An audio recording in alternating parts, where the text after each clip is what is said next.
And welcome in to the second episode ever of From the Tips, Golf, Gambling, and Grog.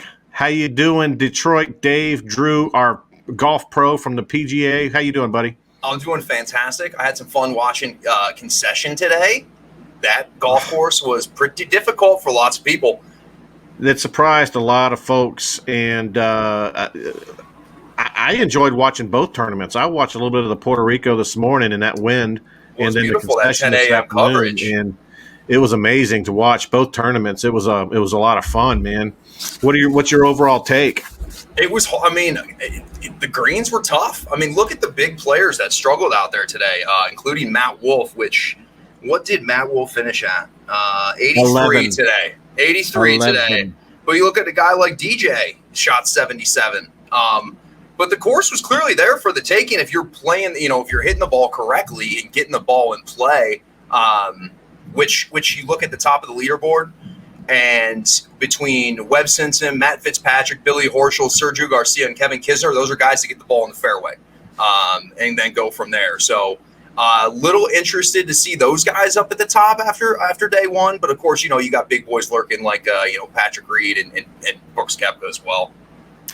Yeah, I'm noticing that this tournament's shaping up really nicely for chalk on top. I mean, gosh, look at the leaderboard. You got Rahm there, you got Brooks, you got all these guys.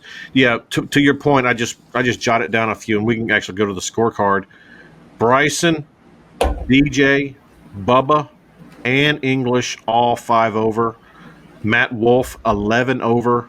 I don't know where Justin Thomas finished. Let me see if I could pull that up real quick. I got it in front of me. He got it to 1 over, which was respectable because he was in a dark place there in the middle of the round. Oh wow, yeah, yeah.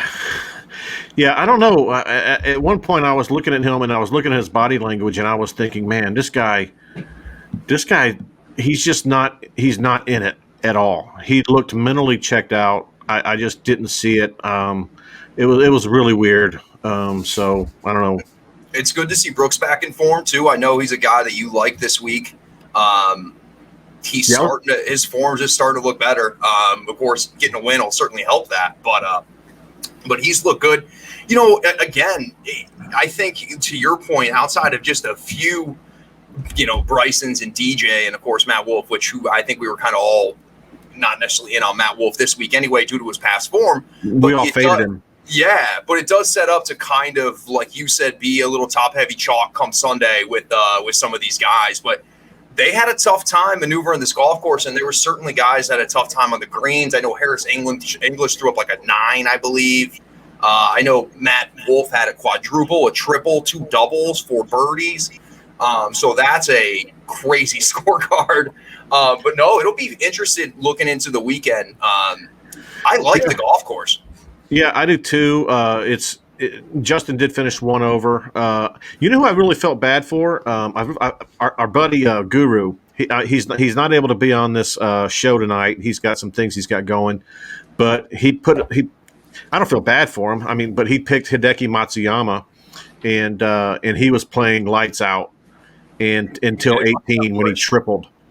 And so he went from 3 under to even in like seconds flat, and that had to be a little disheartening for him. Hopefully, he'll be able to pick up where he was going tomorrow. But boy, that whole group on that hole, by the way, Rahm hit it in the crap, Finau hit it in the crap, and Hideki hit it in the crap.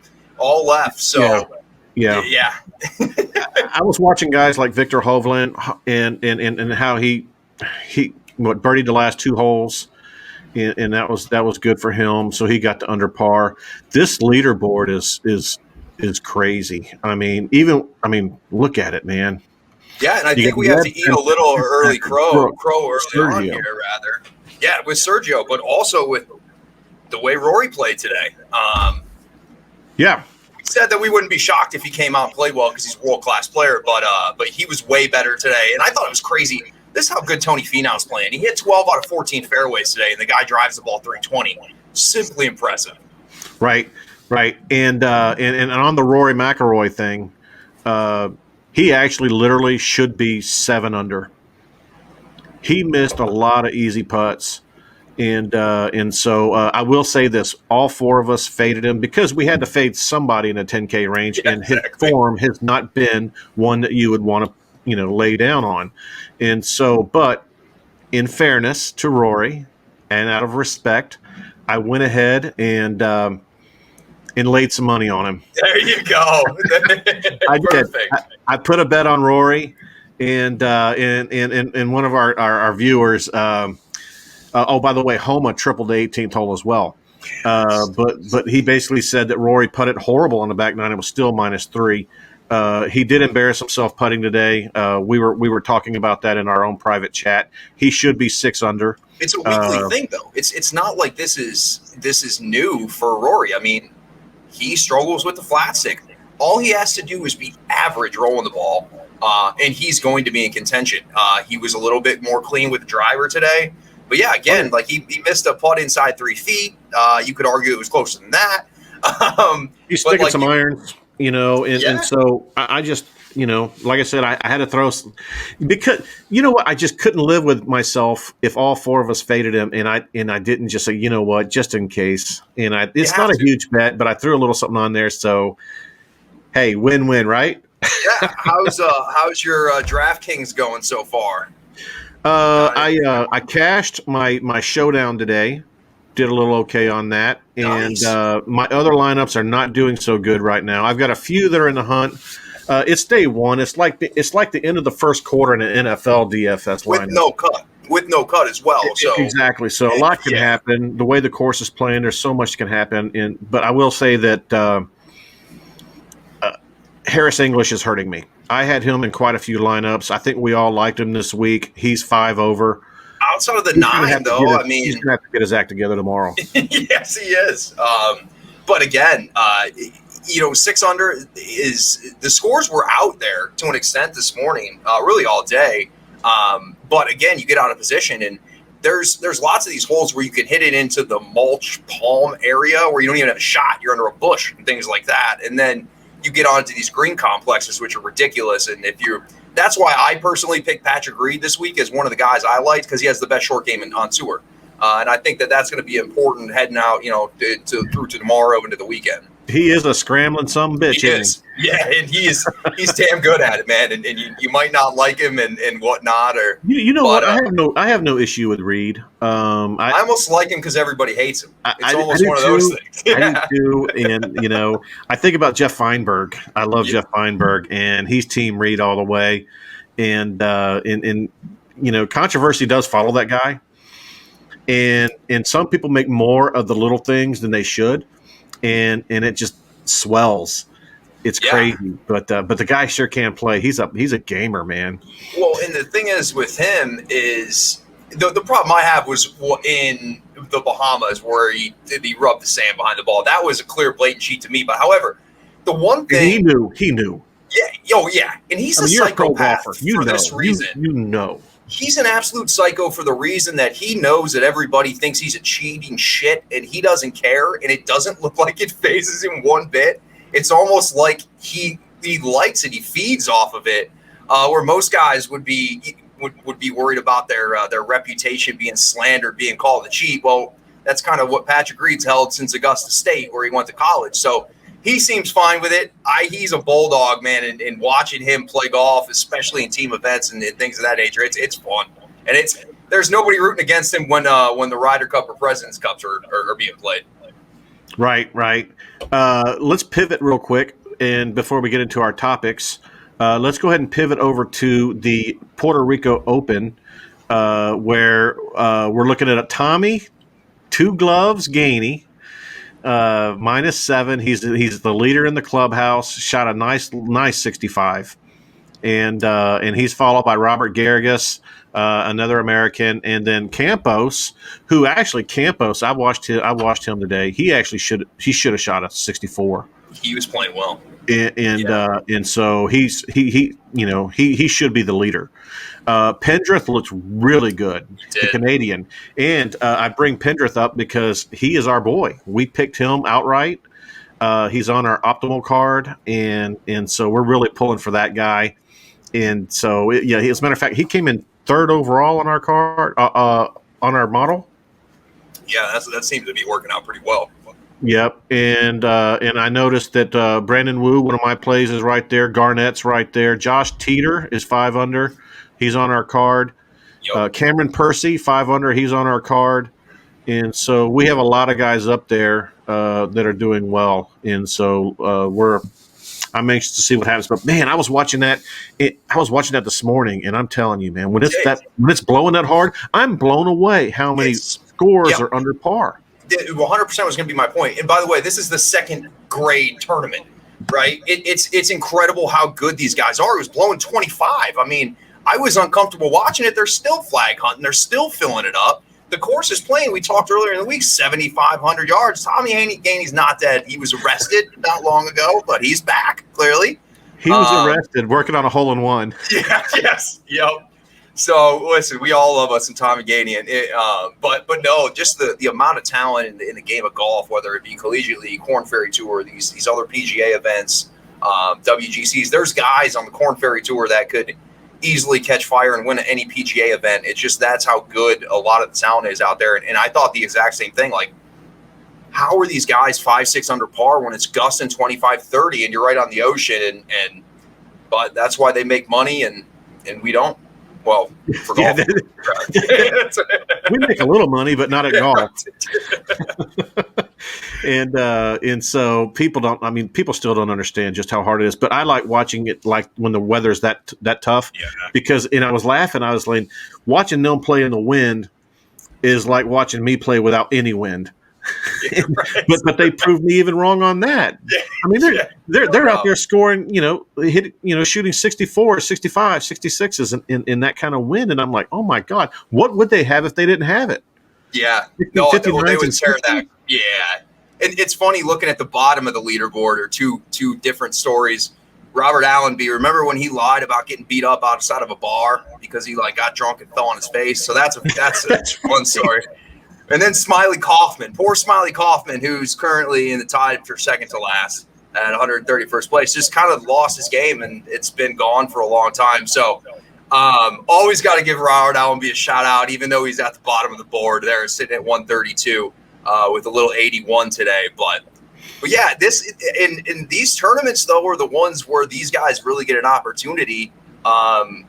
Tommy Gainey's not playing any PGA events. These guys get the opportunity to play in this opposite field event, and it's huge. And there's of course the paydays are very handsome even in the opposite field events.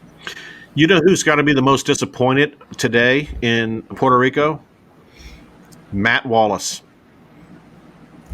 Where did Matt Wallace finish? 76, 4 over. Yeah.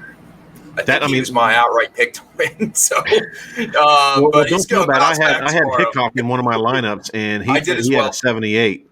I did as well. So, things were going good this morning in Puerto Rico. I was winning some cash. Everything was fun. And then I realized half my lineup's just absolute garbage. That's not going to make the cut. And then I got 3 good guys. So, yeah.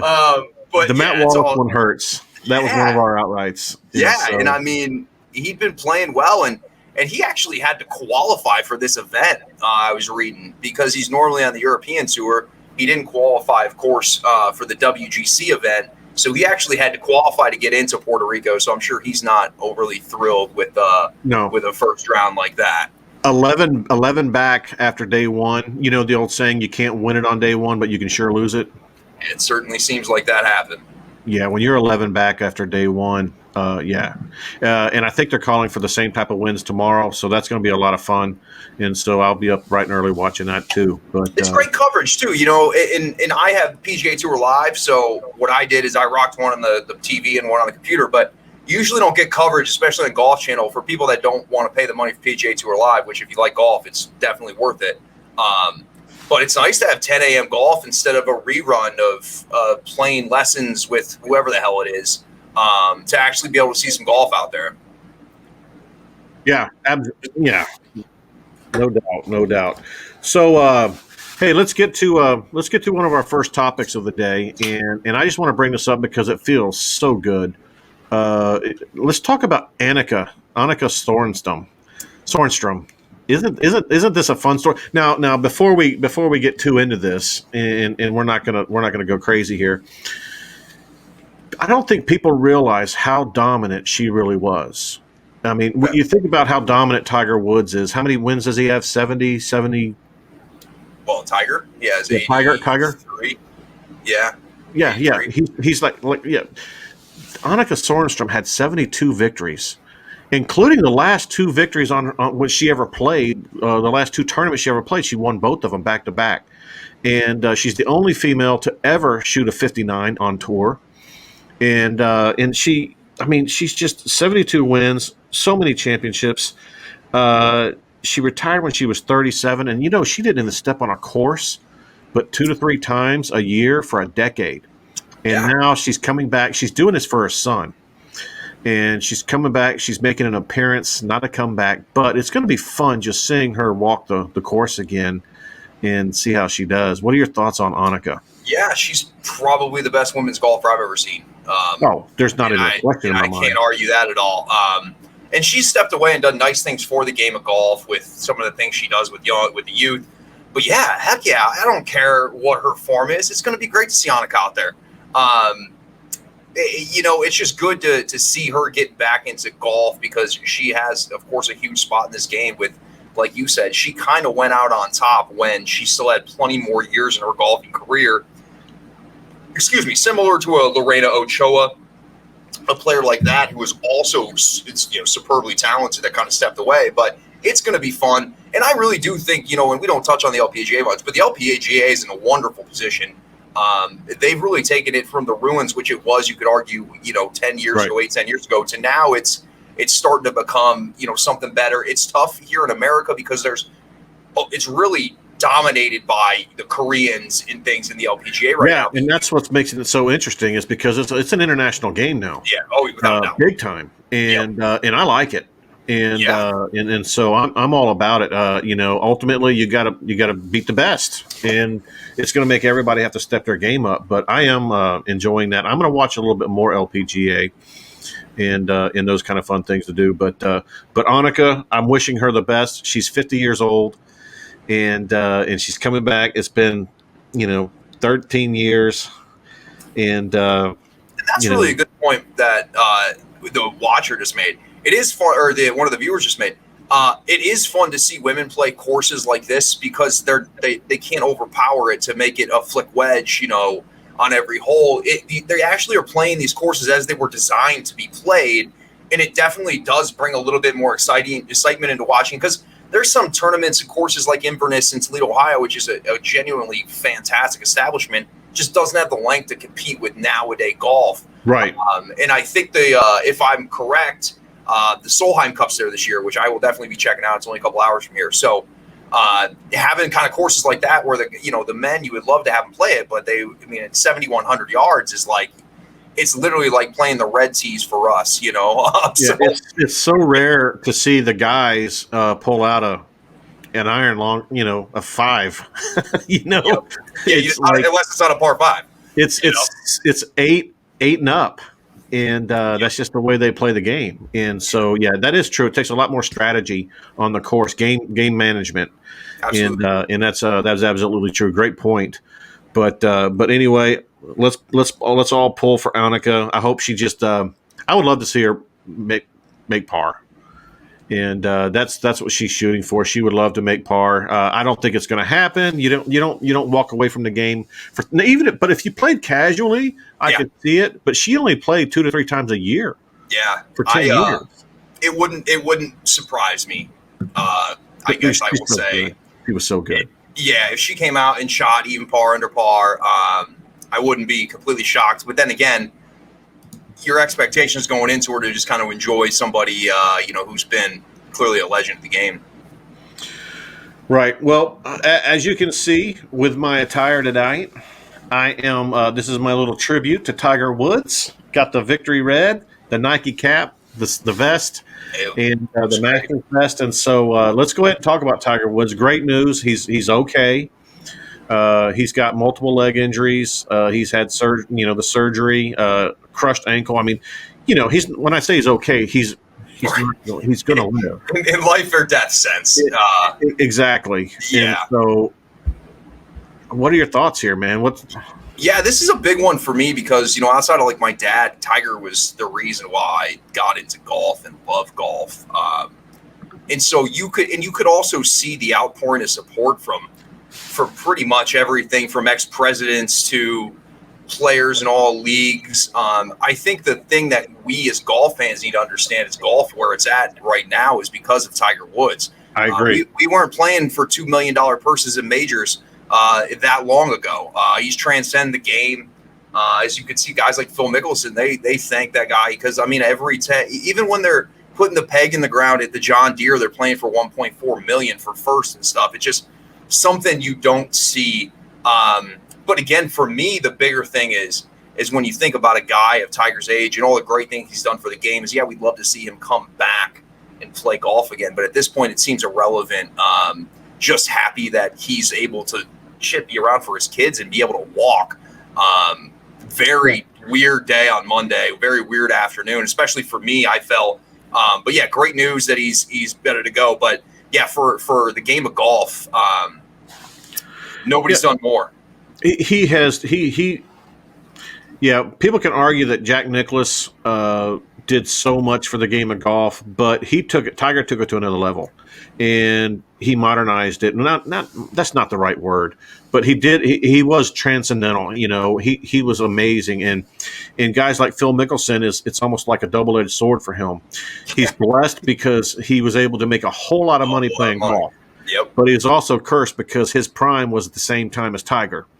And so, it's hard to win when Tiger's out there winning 82 golf tournaments. Yeah. And I think it's also a point that Tiger is, after in the last 2-3 years, he's kind of changed his overall demeanor, his being more approachable. I think he plays a lot of golf with guys like Justin Thomas. He plays a lot of golf down at Medalist down there in Jupiter with the guys on tour. So he's kind of started to become a friend to these guys for, most of golfing careers. Ask a David Toms or a Davis Love, guys like that. He was there to step on your throat, and there was very little to talk about. But I think he's kind of opened up a little more. It's made people feel better about him. And so I think, that's why you see all this outcry and support from people because, it's when Tiger Woods is there, even it doesn't matter what golf tournament it is, it's just different. You've been to golf tournaments. When Tiger's there, it's like a stampede in Africa when the crowds are following Tiger. It is something else to see 8-9 rows deep. I remember him winning, down at Firestone here 47 times. But just to be able to be a part of that atmosphere and kind of grow up with that, very cool. Happy that he's he's going to be all right.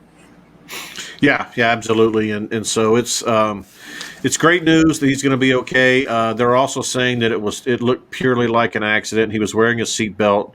There's a lot of how Twitter is. People are, he was probably wasted. He looked glassy eyed during his interview at last week's tournament, and et cetera, et cetera. And people, how people are. And it actually kind of pisses me off the way people jump to the conclusion and they just go to extremes on thinking the worst of everything. And so, That's know what? 2021 in a nutshell, or the way we are as a society. It absolutely is. and our friend All Falcon Day on the chat said Tiger would have destroyed Jack's records if he stayed healthy. Yeah, I think he would have. He's been sitting at 15 majors. Well, since a couple of years ago, he got that 15th. Yep. I'd pretty much safe to say that Jack's safe now. I can't imagine Tiger coming back to play. I think he'll play again. I just don't know. And even now, even before the accident, I mean, Tiger's game's good enough to win at Augusta National. There's a handful of courses he can compete at an older age, but as we've seen just the last few years, I mean, Tiger's only playing 10 events a year. Like, he's not playing a lot. And it's hard to get in any sort of rhythm when you're playing, twice a month and then try to buckle down in the back end for the Tour Championships and things like that. But even with Tiger in the last couple of years, we're not seeing a lot of Tiger. And so it's hard to have huge expectations, which is why the 2019 Masters was the greatest sports moment of all time. And it always will be because just incredible stuff. From everything the guy's been through. So and you were there. So You'll I be was able there, and it to was talk pretty about special. that forever. It was pretty special. I've been there twice, and yeah, it's pretty special. Okay, so we touched on Rory and we touched on Bryson, and but let's touch on them a little more. I made a little joke in our chat, and I put it on It's a Twitter good joke too. that Bryson, his swing, he's going. So he reminds me of that church league softball dude who's had too much to drink, and he says, hey guys, watch this, and he takes a golf club and just kind of rips it like a crazy person, and he reminds me of that guy when he's on the tee now. I mean, he's almost reckless out there, but he's getting it, but 5 over, baby. And he missed the cut last week. The only thing that's saving him this week is there is no damn cut. Yep, you're 100% right. And Talk about his swing. It's become violent. I mean, it is violent. Even when he takes a practice swing, it's violent. He's very annoying. Is one way to put it. But I honestly believe he believes what he believes, whether we think it's batshit crazy or not. He believes it. But just to read the comments that he made today, he's like, I'm swinging so fast now that you just don't know what's going to happen. The physics aren't understood at this speed. Like, who the hell says things like that? The problem is he corrects the interviewer by his English by the question. Yeah, he's a douchebag sometimes. He really is. But he's very entertaining. And listen, what happened at the U.S. Open last year, I think for him was an affirmation that, hey, this is what I'm doing is working. However, I think right now he's just out there taking Hulk cuts at it, trying to find it. And it's just not working. I mean, he's been terrible. He's not keeping it on planet Earth. And yes, when he catches one, it's a sight to behold. However, there's a lot of people that make a lot of money to play this game, and they can play just fine 290 out of the middle of the fairway, whether you have wedge and they have 8-iron. He's just gotten to the point where everything is so hyped on speed, and the physics don't understand this. Like, he's broken science and stuff, and it's incredible. Well, you just brought up a really good point. It would be one thing. I mean, he wants to be the longest hitter on tour, right? That's what he's trying to do. That way he can have an easier wedge shot in. It would be justified if he was a good wedge hitter, a player. Yeah. That's exactly the problem. Yeah. He's better from 120 to 130 than he is from 70 to 100. Yeah. And I don't know. But neither one of them is his strong suit, so I don't know what the hell. And again, like a course like Concession that we were talking about, you can miss off the fairway and get into the pine needles, and you're toast. There's just bushes. You got to take it unplayable. You can't. And Bryson's just going to hit it where he wants to hit it. And in some places, that's going to work. You can go play the Century Tournament at Championships and just hit the ball wherever the hell you want, right? Phil Mickelson is playing on the Senior Tour this week because he can hit the ball wherever the hell he wants, because that's what Phil likes to do. Phil's a 50-year-old Bryson at this point. They need to hone it back. But again, like you mentioned, Bryson's wedges are 7-iron length. Like, there's an issue with that. I feel like it's harder to have the touch around the greens, especially within 100 to 75 yards and in. It's hard. You're holding a 7-iron. But that's his thing. That's his model. And there's going to be some weeks that he plays well, but right now he is lost. But I can guarantee you he was at the range and he might still be there now in the dark, because that's the kind of guy he is. It's just exhausting. And sometimes he just needs to shut the hell up.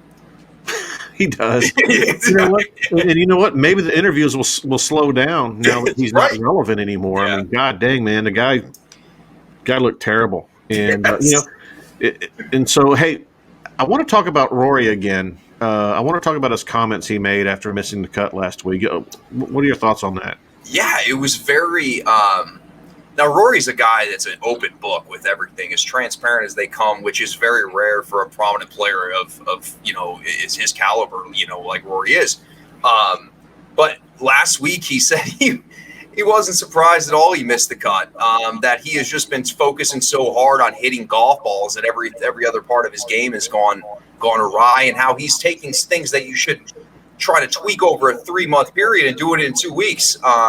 Which can be true, and that's a lot of the time in golf where you you go to your weaknesses and you try to focus and improve there, but then at the same time, you let other parts of your game kind of go away. I don't think I've ever heard a player being open about just like he was about that. It's very different. But he's right. I mean, he was terrible last week. He's clearly looks like he's in a better mindset this week. Rory's always been a guy where you can kind of, he's not going to get too hot under the collar. Yeah, right. You know, and you respect that about him. And so it doesn't surprise me necessarily to see him bounce back this week, but just a weird to hear transparency and comments like that. You would just not hear that. You know, you're more of a Brooks Koepka, what you hear in interviews, you know, like, you know, you're just trying to hit one shot at a time and find the fairways and all that nonchalant stuff.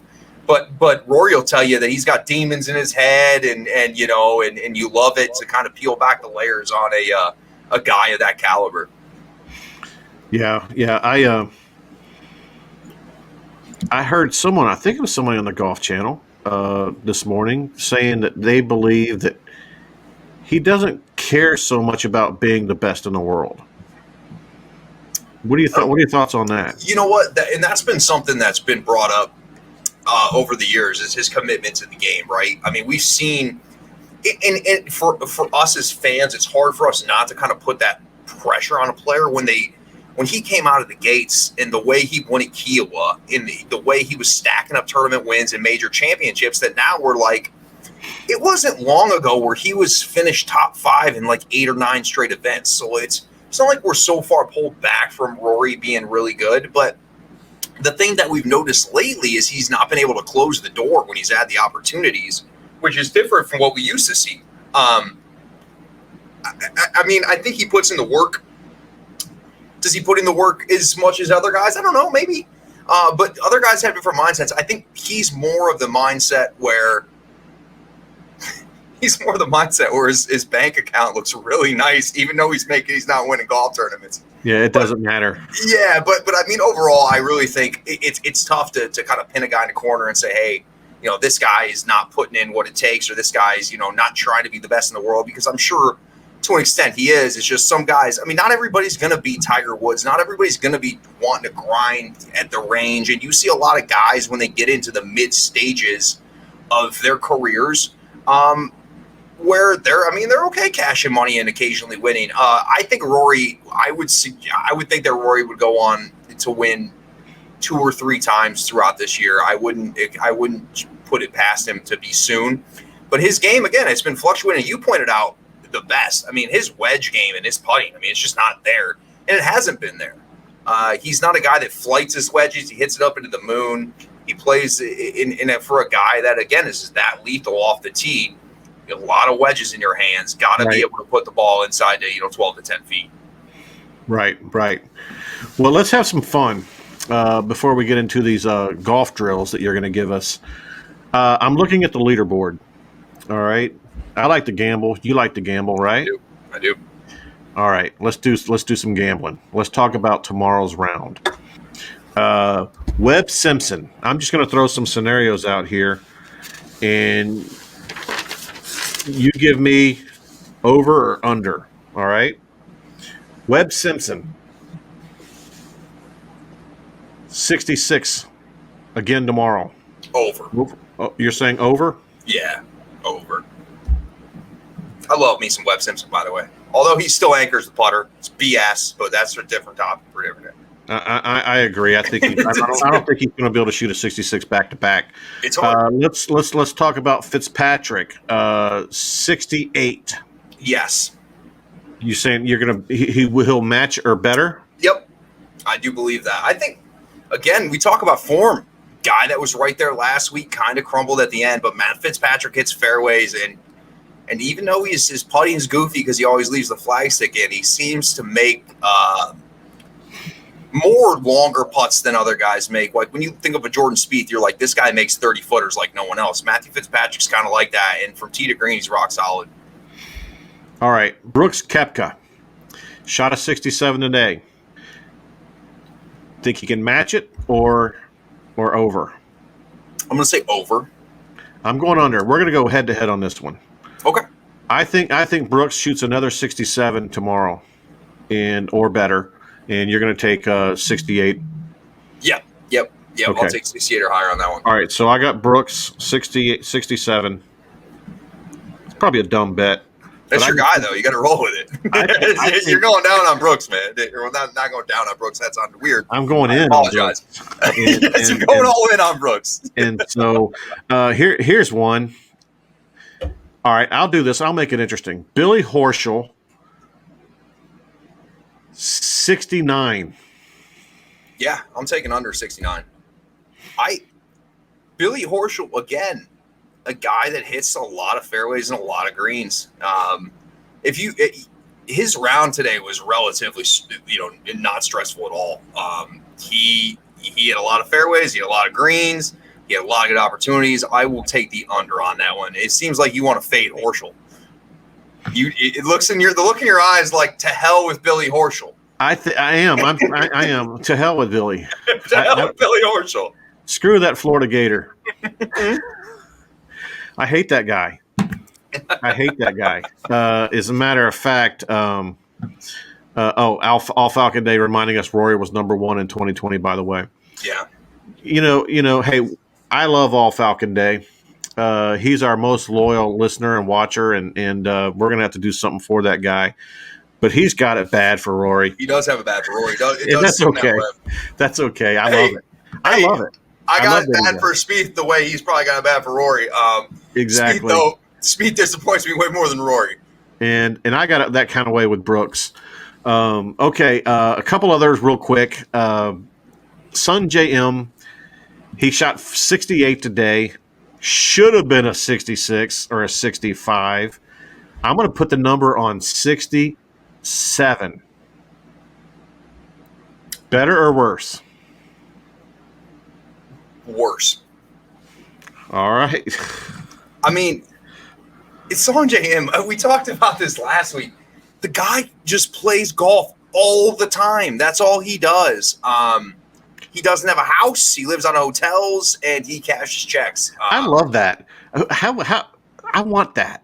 Yeah, right. Just go to city to city. You're cashing $200,000 checks, and you're 23 years old, and everything is good. Not like he's staying at motels, He's staying. He's not staying at motels. Right? And so Sunjay's blood on the sheets at Sung JM's hotel room. Yeah, he's not getting bullet hole night specials. Yeah, exactly. He's not renting by the hour. All right. Here's another gamer, Patrick Reed. We talked about him. He shot 68 today. Does he match it? Yeah, I think or better. I think he got off to a really slow start. I think he was 1 over through 6, and then flipped it around the back 9 and got it to, I believe he's in at 4 under. Again, I told you why I love him this week. Scrambling. Yeah, I mean, just his pitching around the greens is as good as anybody I've seen since prime Phil and Tiger. I mean, he literally is that magician around the greens, and he's just scrappy as hell. Even though he gets into terrible positions, he's gonna get out of it. Whether he fluffs his lie or not, he's gonna get next to he's gonna continue to get up and down from everywhere. And I think he's just a bulldog. He's gonna be there come Sunday. Okay, we're going to see how this all turns out. I was going to do this with the Puerto Rico Open, but I'm not. I'll do one on the Puerto Rico Open. Okay. Tommy Gainey. Tommy Gainey. Okay. Let's go with. Obviously, nobody's going to say he's going to shoot a 65 again. You don't go back to back 65s. It's just no. I'll throw this number out there on Tommy Gainey. 68. Better or worse? I'm gonna go over. We don't know what Tommy's doing as far as celebratory, beverages and things. Tommy's at a party right now. Yeah, right. He's out with some Puerto Rican girls that's just dying to meet you. You should be asking whether Tommy Gainey makes his tea time tomorrow or not. Tommy Gainey. He's messing around like the Rolling Stones. He's messing around with those Puerto Rican girls. Yep. All right. So anyway, he probably get a deal. Mm-hmm. Okay, let's do this real quick. WGC, you versus me. We're going to do a real quick 3-player only snake draft. Okay. Best net score tomorrow. I am going to give you the first pick. You take anybody in the field, and then I take a pick. I'm going to take Patrick Reed. All right. So you got Patrick Reed. All right. I am going to go ahead and take. I'm going to go ahead and take my boy Brooks. Oh, here we go. We're just being there. We're both taking our boys here. Now's where it gets interesting. Yep. All right. Your pick. My pick is going. This is just for tomorrow, right? Just for tomorrow. My pick is going to be Victor Hovland. I'm about to make somebody really happy. Rory. I'm going Rory. Oh, there he is.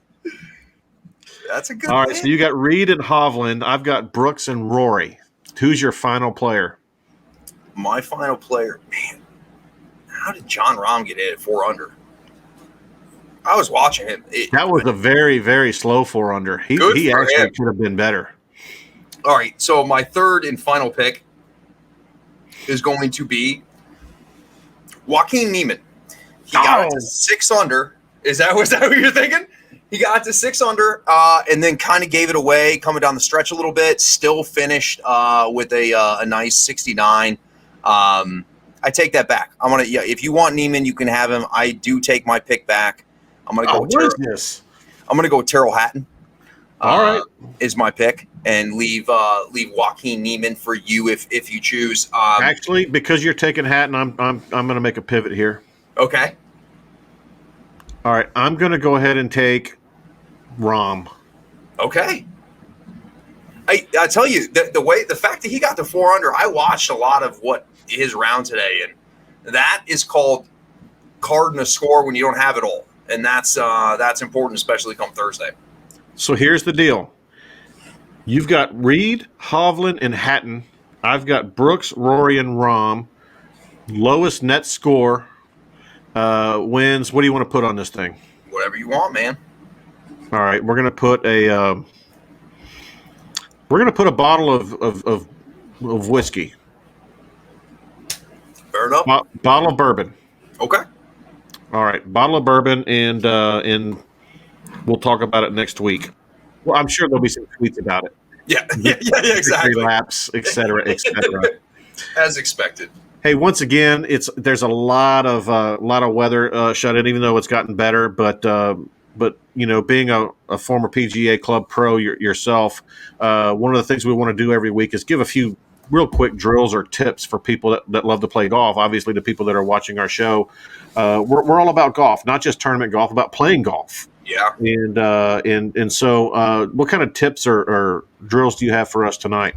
Well, you know, last week we kind of got into a little bit of the slicing fading move. We're going to go into putting this week. Putting is probably the easiest thing to work on in your house. You grab yourself a putter, a couple golf balls, maybe a glass, and go from there. But the one drill that I actually work on a lot in my own house is just the one-handed drill. You may have seen Tiger Woods do it. You may see lots of guys doing it.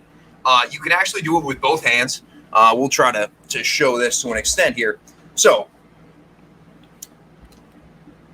anyway, with putting, you're going to start with the left hand, put the right hand behind your back, and start out from 3 feet. Hit 5 putts from 3 feet. Now, what does this do? Putting with the left hand and only using the left hand does 2 different things for you. One, it'll feel you releasing the toe of the putter. Now, if we're talking about putting, the toe opens, the toe shuts.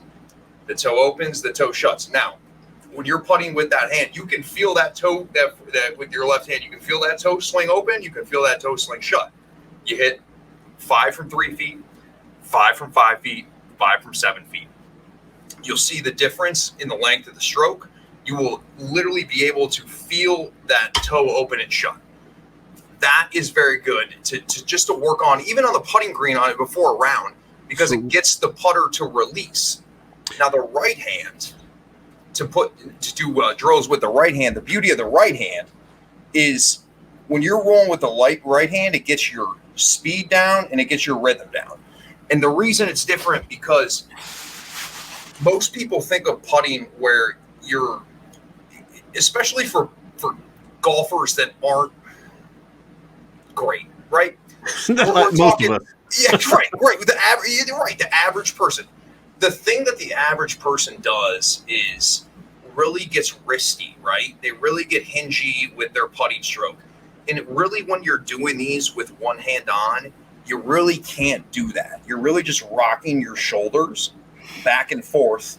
And the number one tip that I would give to anybody when they are putting is just rocking your shoulders. There's no wrist hinging. There's nothing like that. But seriously, just hit some balls in your house with the left hand from 3, 5, 7 feet, with the right hand from 3, 5, 7 feet. You'll feel your tempo with your stroke be way better with the right hand, and you'll feel that toe open and shut with the left hand. That's cool, man. You know what we need to be doing for our show next week and beyond? We need to have you pre-videotape some of these drills and then talk to them as we're playing them on the screen. That way people can actually see the drill itself. And so that's really good. As a matter of fact, I'm going to work on my putting. I like that. So start with your left hand. Yeah. Start with the left hand. Feel the release of the club, the toe, open, shut. And then again, with that right hand and the one thing I like to do before rounds of golf, when I'm not just drinking 100 beers with my buddies and showing up 2 minutes before my tee time, is when I'm there to kind of practice is hitting lag putts within 15, 25 foot lag putts with that right hand, because it really helps your rhythm of your stroke. You're not too jerky. It's not decelerated. It really gets the rhythm of the stroke going. It's a great pre-round routine to do and just do those drills and do them at home, because you don't got a damn else thing to be doing right now. Awesome, man. I appreciate that. Okay, guys, we're about to wrap it up. I do want to put him on the spot one last time. We saw round one in Puerto Rico. We saw round one in Bradenton at the WGC. Who's your winner? For WGC, I'm still going to stick with my guy that I picked on Tuesday night as Tony Finau. Still going to be my outright winner. It's more just a heart thing. But 3 seconds in a row, I mean, there's no anybody that picked Tony Finau today in their DraftKings knew that they were going to get a 2 to 5 under par round from Tony Finau. His form's that good.